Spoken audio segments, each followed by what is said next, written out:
Hi again, it's Evelyn, and I want to talk about a tough situation.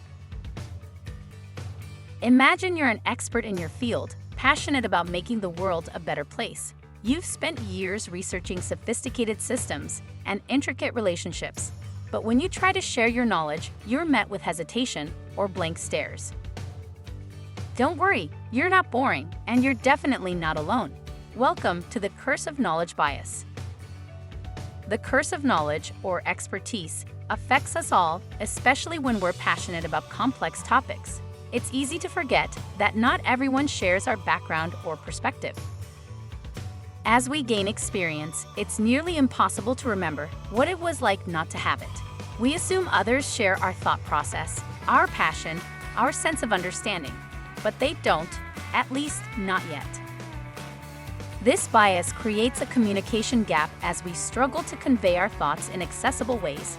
It can make people feel like outsiders, overwhelmed, or disconnected. What about leaders? Well, they're stuck in the middle, trying to make important decisions based on information they might not fully grasp. But here's the good news.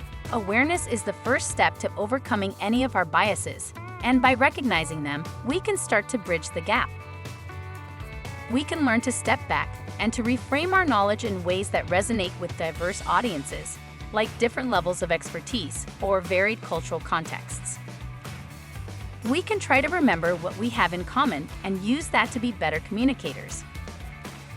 It's about fostering understanding and ultimately driving purpose in all of our lives. And it's about turning knowledge into action, one conversation at a time. The journey from newbie to master is a long one. Be patient and, most importantly, be relatable.